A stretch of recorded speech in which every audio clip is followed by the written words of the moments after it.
public comment on items not on the agenda? Not seeing or hearing any. We'll move on to action item number 1. Rob and Rich.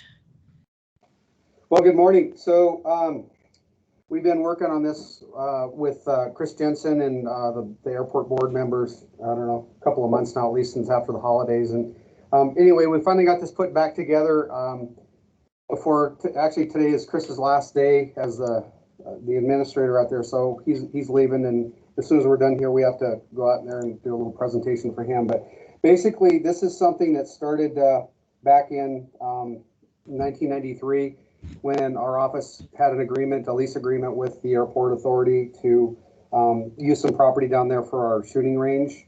And so that's coming to a close here at the end of December of next year. And so anyway, Chris was gracious enough to kind of work with us on extending this lease agreement before he left, and we were able to do that.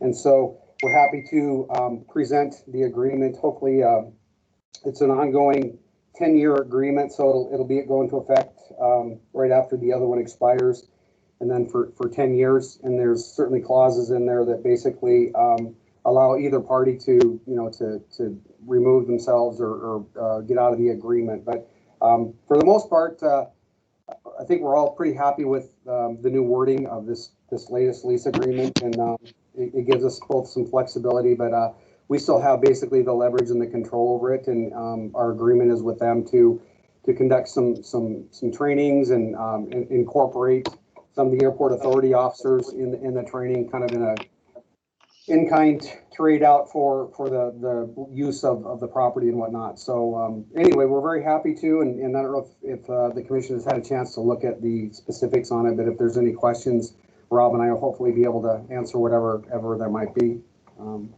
Rob, did I miss anything? No, not really. Just to clarify, as Rich spoke about, the airport board or the airport authority was required under their FCC regulations to create the lease in kind of a new fashion. They used to do the old $1 a year thing, and they can't do that anymore under FCC rules or FAA rules. But I keep saying FCC, FAA rules. So we did some research and came to an agreement on fair market value for the use of that property as a range, and that's why you'll see a dollar amount of $4,500 a year. But as Rich alluded to, we have in that agreement also the ability to make in-kind trades, and that is the desire of both the airport and us to zero that dollar amount out each year with in-kind training opportunities for their officers. Great, and we got to visit it yesterday, so thank you guys. Yeah, it was a great tour. It was really enjoyable, and appreciate your all generosity with your time, bringing us out and showing us around yesterday. You bet. Absolutely. And we'll do it again when you have more time. Good, thanks. Great. Well, it seems like a great arrangement, and I love the in-kind trade and the long-term use we get and the training need that this site helps fulfill. So with that, I would move that the board approve the lease agreement between the Missoula County Airport Authority and the county on behalf of the Sheriff's Department. Second, is there any further discussion? Nope. All in favor? Aye. Aye. Thanks, guys. Thank Great. you. Thank you for your time. I appreciate it. Yeah. Thanks. Bye. Next up, I have lost my agenda. Everything just went blank. So, John Hart. Commissioner John Reynolds. Hart. Yeah, this is John Hart. I have a subdivision improvement agreement and guarantee. The developers of Stillwaters on the Clark Fork number 3 are ready to file the final plat for phases 3, 4, and 5 of that subdivision. As is common, we see that not all of the required infrastructure has been constructed, installed, and improved. At this time, the improvements that remain to be completed are roadway, curb and gutter, sidewalk, trail, stormwater drainage, sewer main and services, and some dry utility extensions. The estimated cost of completing those improvements, including a 25% contingency, is $332,241.26. That estimate has been approved by the Missoula County Public Works Department. And the developer, in order to guarantee their commitment to install this Oh, John froze on my end. Me too. I was worried it was the whole deal, but in Missoula County. There you Did you guys lose me for a second yeah, there? you froze for a moment there. Sorry about that. I'm back in the basement this morning of my house. Yeah, so can you just repeat like the last 30 seconds or so? Oh, you guys missed that much in the I think last the 30 last seconds? word I heard was commitment. Okay, what the developer has submitted in order to guarantee their commitment is a letter of credit from Trail West Bank, and that letter of credit it is in the amount of $332,241.26. And so everything is in order with this improvement agreement. I've reviewed it, and it's, again, I would recommend that the commission approve it. This is a subdivision that has some history with Missoula County, and so, but I don't see that there's an issue with the improvement agreement at all. But I'm happy to answer any questions about this agreement or anything else related to this subdivision if there are any questions this morning. I don't have any, Josh. No, it seems like everything is in order. They have a letter of credit, then off they go. Yeah, is there, I can't see who's on here, but nope. Yeah, I don't have Okay. any questions, and John, if you said it's good to go, Yeah, no, I mean, in a general sense, the good news for this particular subdivision is that it is moving forward. I think there's some cooperation with the residents in the area, especially the residents in still waters of the Clark Fork number 1 and 2. So I'll leave it at that. well, that's great to hear. Thank you for sharing that. Yeah, thanks. All right, with all that in mind, I would request the board approve the subdivision improvement agreement and guarantee for still waters on the Clark Fork numbers 3, phases 3 through 5. Second, any further discussion? Seeing none, all in favor? Aye. All right. Thanks, John. Yeah, thanks Thank a lot, you. commissioners. Thanks for bearing with my technical difficulties. Please. All good. Okay. TJ, oh, Ashley, yeah. Hi, good morning. My name's Jonathan Steniford. I'm a sergeant with the Sheriff's Office. I'm the new grant director, which was news to me. But Congratulations. Thank you. Essentially, this is a grant proposal to fund or refund the Five Valleys Drug Task Force grant. We've got an MOU with our other member agencies that's both verbally and signed in writing. And to fully execute the grant, we're requesting the commissioners also sign the MOU. Great. So what do y'all do with this grant? So the grant itself funds the 2 detectives that are assigned to the Missoula Drug Task Force out here. And then part of the grant also is a reimbursement for our other stakeholders, members in the grant, to get them reimbursed for drug-related activities. So if, say, Mineral County serves multiple search warrants in their area of operation, the grant would help reimburse them and offset some of those costs to the smaller agencies. Oh, and I'm seeing here it also, helps with overtime funding for CSKT, Granite Yep. Lake, Mineral, or Valley counties. Okay. Exactly right. So I don't want to drift too far away from here, but I just had heard anecdotally that this last year had been really rough in the world of drug enforcement. What would you say to that? Yeah, it has. I think COVID was rough for everybody, and there were a lot of challenges. But as we're starting to come out of that,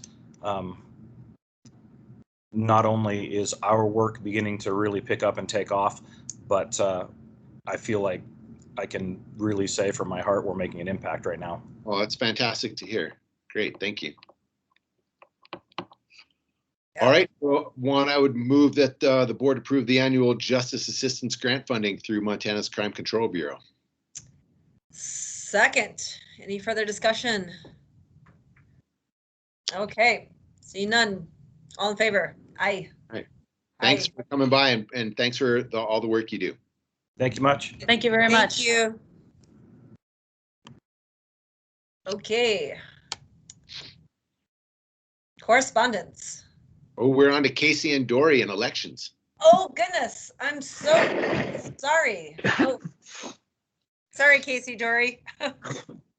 No worries. Yes, so this is the letter to the Missoula Redevelopment Agency. I think we discussed this the other day. Requesting funding to help with some of the construction costs over at the new election center, mostly ADA improvements for the site, as well as some small plaza areas and benches to go along the perimeter to kind of help create a better interactive environment with pedestrians as they try and kind of redevelop that thoroughfare. So we worked with Design Excellence to kind of make that corner lot that they're kind of really interested in kind of a better site than just a large parking lot. So yeah, Dory, do you have anything you want to add to that? No, I think, it worked really well with Jackson, and they brought in Jenny, A&E Minor Sagan, who's a landscape architect, and I haven't had any feedback yet from Ellen, so it must be good to go, and it will be in front of the MRA board next week. So we will see. Yeah, What? I can't do any donuts and figure eights anymore through the parking lot? I guess one other thing to mention is that Ellen did talk about potentially having some sort of thing in place of if there was any future development on that site and building, so it would have to meet the design excellence build to width. So it'd have to be built next to the road, which we see no problem with. We don't have any foreseen development, but we don't see that as a major inhibitor going forward. Okay. Great. And the way these work just is it's reimbursement. So whatever they award, we will need to, we'll provide the funding to put it in and then submit for reimbursement. So that agreement will come to you about the time that we start asking for reimbursement. Thank you. Thanks. Yeah. All right, I'll move that the board sign the letter requesting funding from MRA to assist with improvements at the elections complex. Second, any further discussion? Okay, all in favor? All right. Aye. Thank you. Thanks, Dory and Casey. Yeah, Thank thank you. Thank you. Okay, are we through all our action items? I got things confused. I think we got. Okay, on to correspondence. Do we have any correspondence? No correspondence today, Juan. Okay, legislative session. One, I did just see moments ago that that vaping bill that we had been talking about passed. Oh, 398. Yeah, the make it so local governments can't regulate vaping bill. If I got it right. And I did hear that senators Morjo and voted against it. okay. Well, Chris or Ann, Any other updates? Or anyone from the legislative team? Yeah, so good morning, commissioners. You bet. Just a quick update. So the Senate today is tied up on House Bill 2. That's going to be their floor agenda today. So we have sent information in particular around the Department of Corrections payment restriction, which is again included in House Bill 2, capping the daily rate for inmates at $69 a day, which of course contravenes both the contract that we have with the state of Montana and does not cover the actual costs of housing an inmate Which for is the how state much? on their behalf. It's like The 120? The last number I had was in the $120 range, yes, unless I think Rich has dropped off. So I otherwise I'd ask him what the most current number is if he happens to remember. But it's in that $120 range. So it's a pretty, almost, but not quite 50% that the state is not picking up in those costs that then get shifted to local taxpayers. As you know, House Bill 632, which is the bill that the state is using to address ARPA funding. Senate Finance and Claims had their hearing on that yesterday. We expect we'll see executive action on that bill probably tomorrow, Monday at the latest, and then that will be out on the floor for a debate. And so we'll continue to send messages around that for some of the Missoula-based projects that we'd like to see. At this point, the way that bill is structured, there are no specific projects that are called out. It really just sets aside, excuse me, pots of money that then have to be applied for by July 1st of this year in order to be funded. So we'll see. And of course, that is the bill that currently says if there are any more restrictive than the state health regulations, which of course the state does not have any statewide ones right now, then there's a 20% reduction in eligibility for funding for that bill. We are working on a couple of other bills. We were very successful in getting some amendments on for the county attorney on one bill and working with the sponsor on trying to get some amendments on another that are up on the House floor today during their floor session. And that's where we are today. Right. Chris or Ann, do you guys know what's up with 260? I can't remember if it's a Senate bill or a House bill, the one that would ask us to compensate people in the peri-urban area for land use decisions that could potentially devalue their property by 25%. So that is Senate Bill 260, I believe, generally revised laws related to property interests and transfers.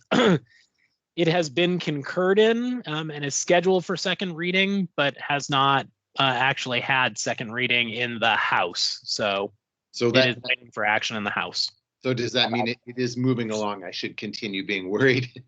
Yes, you should continue to be worried. It is moving along. It passed out of committee to the House floor, but the House floor has not taken it up yet. And that was back on March 29th that it passed the committee and would be eligible to go to House floor, but it has not yet. What do you make of that time delay?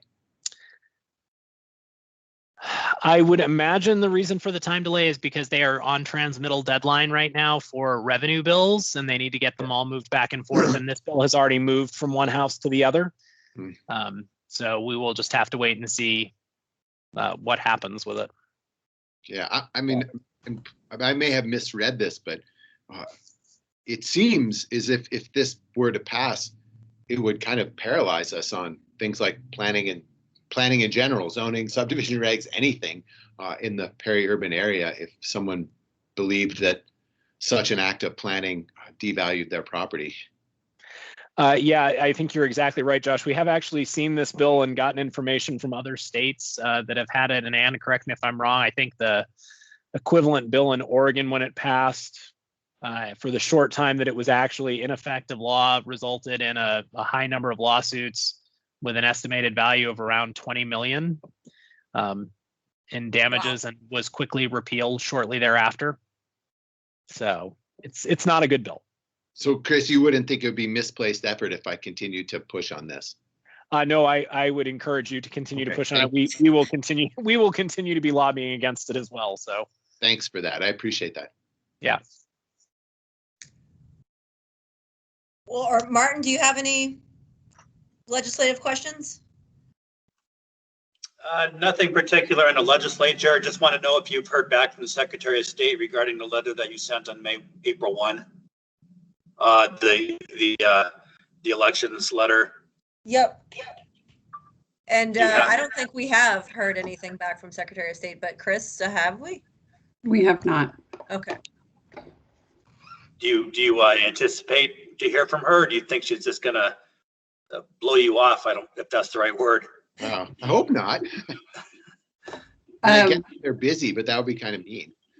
We hope to hear from her. We're also working on a follow-up letter that we'll be sure to circulate. Okay. Yeah. Thank you. Thanks, Martin. COVID?